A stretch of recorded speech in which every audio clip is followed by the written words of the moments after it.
Welcome back to the deep dive. Today we are tackling a question that, well, it's confused people for basically millennia. Do we actually get what we deserve? It really is the central tension, isn't it, in almost every moral system. And, our sources today, they take us right back to that ancient frustration, specifically citing Job's friend Eliphaz. Eliphaz. Yeah. Right, chapter 15, verse 20. The wicked man suffers pain throughout his life. Exactly. I mean, you just stop and look around, right, at the world today. That statement, it sounds, well, maybe wildly optimistic, even just plain false sometimes. It often feels that way, yeah. So the mission for us in this deep dive really is to take that traditional view, the wicked suffer now, the righteous prosper now, and try to square it with the messy reality we actually see every day. Okay, so the starting point is this conflict. Eliphaz says fortune proves devotion, suffering proves wickedness. But, like you said, reality often looks like the complete opposite. Precisely.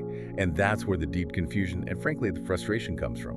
It makes you question if the whole system is fair. Yeah, that confusion. It's definitely the core issue. You see people who seem incredibly successful, hacky even, incredibly prosperous, and maybe they're not exactly sticking to moral boundaries. And then you see genuinely good people, devout people, really struggling, facing hardship, sometimes outright failure. And it's not like this is a new problem, just for the 21st century. The source material actually points out that even within the text Eliphaz was drawing from, there was already this skepticism about immediate karma. Right, let's unpack that a bit. You think about the writer of Psalm 73, he wasn't just noticing the wicked were doing okay. He was genuinely tripping up over their arrogance, their success. He says things like their eyes bulge from fatness, they're always at ease, getting richer. It's such a raw picture, isn't it? Yeah. Envy mixed with total confusion. He sees them having seemingly fewer troubles than anyone else. And it makes him feel like he's cleansed his heart in vain. Exactly. It challenges that whole premise that good deeds immediately pay off in this life. And then you fast forward centuries later, Jesus comes along and reinforces this challenge, right?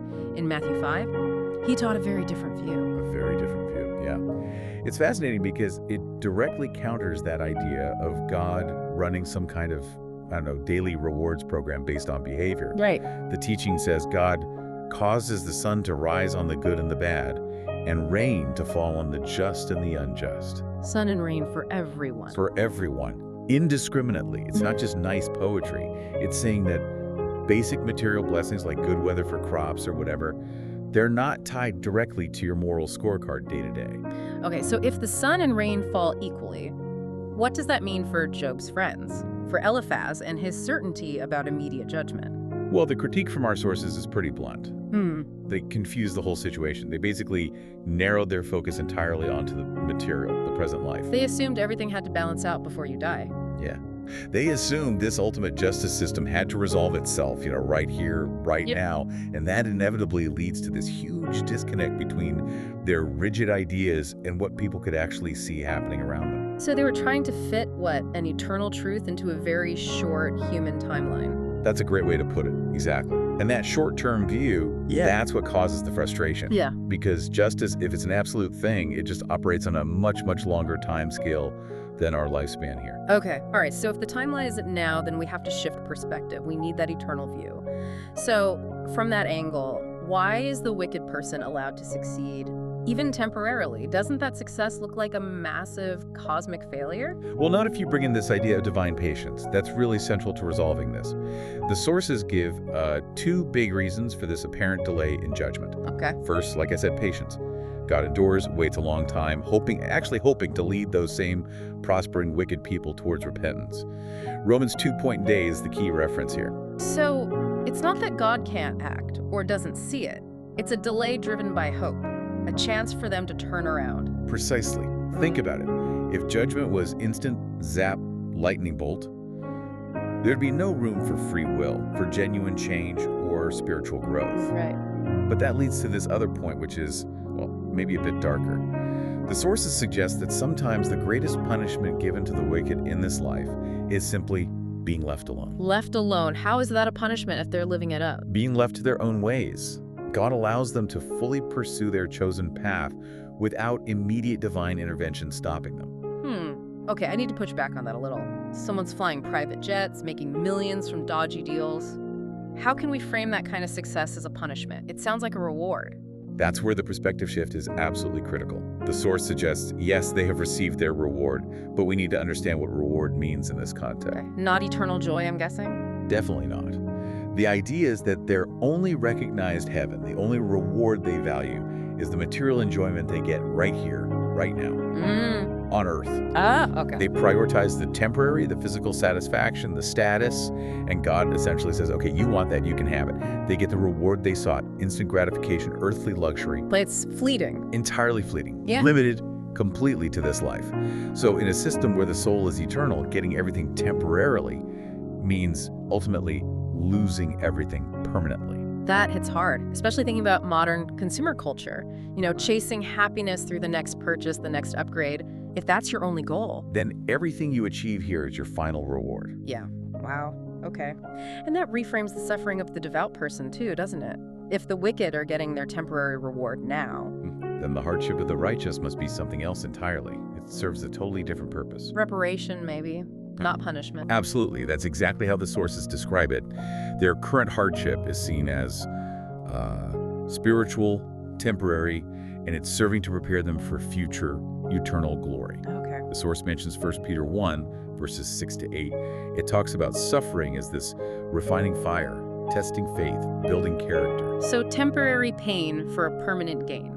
Essentially, yes. A temporary process leading to a permanent destination where, crucially, the promise is no more pain, no more tears. Okay, this framework helps, but it can feel very abstract. We need to bring it down to earth. And the source does this, right? It applies this ancient idea to a very specific modern place, Taiwan. Yes, it's a brilliant transition because it highlights this stark contrast to society with many, many blessings, yet grappling with persistent, sophisticated crime. It's a perfect modern case study, like you said. The source actually starts by emphasizing just how good the quality of life is there. It sounds, well, incredibly stable and convenient, materially blessed. It really does. They paint this picture of almost utopian convenience. Things like the 24-hour convenience stores, 7-Elevens everywhere. You can get almost anything, anytime. Right. Reliable transport, good medical care, enough power and water, things many places struggle with. Exactly. And the source credits, solid government foundations, infrastructure investment, compulsory education, good management of domestic affairs. There's real gratitude expressed for this stability. But then, within this context of order and blessing, the source zooms in on something really dark. This example of present-day wickedness. These sophisticated fraud rings, the Zapian Jutuan. Yeah, the Zapian Jutuan, literally, deceit and cheating groups. They are masters of high-tech financial destruction. And this example is so powerful because it perfectly captures that confusion about immediate justice. Their sheer efficiency in causing ruin is staggering. What kind of impact are we talking about? This isn't just like petty scams, is it? Oh, no. Not at all. These operations destroy families, wiping out life savings, hundreds of thousands, sometimes millions of dollars, gone in a flash. Devastating. But maybe even worse is the moral damage. They actively recruit young people, making fraud look like the easiest, highest-paying job around. Wow, that temptation. Sit at a desk, make calls, get rich quick, buy the fancy cars, the mansions, all off the back of someone else's total financial ruin. Exactly. It's the ultimate picture of short-term illicit success. And when you, the listener, see that kind of instant, flashy wealth coming directly from harming others, it triggers that primal, job-like reaction. Why aren't they suffering? Why aren't they caught? And that feeling gets amplified, the source says, by frustration with the actual legal system. Yes, significant attention is paid to this. How the perpetrators often get surprisingly short sentences. They have good lawyers who help them hide assets, destroy evidence. And the worst part? The worst part is, even after being found guilty, sometimes through multiple court levels, they might still manage to skip bail, flee the country, just disappear. Ugh. That failure of human law, right? Even when the crime is proven, justice isn't always delivered. That makes these ancient texts feel incredibly current. You see the limits of our systems right up against this deep, burning desire for things to be made right. Absolutely. And when you're faced with that, the visible failure of human justice and the undeniable temporary success of people doing terrible things, the only way to cope, according to the sources, is to zoom out. Way out. Back to the eternal perspective. Back to the eternal. The counsel is really a reminder. Life isn't just these few decades.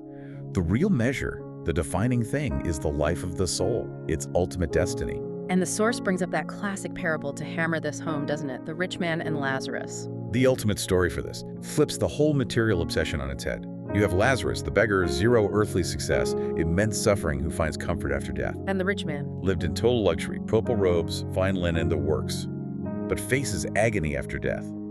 The tables don't just turn, they completely invert when you look beyond this life. It's such a powerful illustration of how misleading temporary success can be. What looks like winning now might be the exact opposite in long run. Exactly. So the final advice is very practical, very direct. Don't envy the wicked their success or their wealth. And just as importantly, don't lose hope when you yourself are suffering. Because the real scoreboard isn't your bank balance or your possessions now. Precisely. The ultimate measure of success, the sources argue, is where your soul ends up. It's about where you place your focus. Changing your gaze, basically. That's it. Fixing your eyes on eternal hope, on faith, rather than getting sidetracked by the flashy temporary wins of others or discouraged by the very real but temporary failures of human justice systems. That choice, focusing on what lasts, that's the mandate. So this deep dive, it really gives us a vital framework. The core idea, the thing that resolves the paradox, is realizing the timeline for justice isn't limited to our short time here. The scales do balance just. Yeah. Not always immediately. Which forces us, and you listening, to confront that really hard question. When you see injustice, maybe you're suffering unfairly, or maybe you see someone corrupt just succeeding wildly, what perspective do you choose? What lasting view do you hold on to help you endure beyond the immediate anger or despair? Because the anger is instant, right? But endurance. And endurance requires that bigger eternal focus, and ultimately, that choice might define your own measure of eternal success.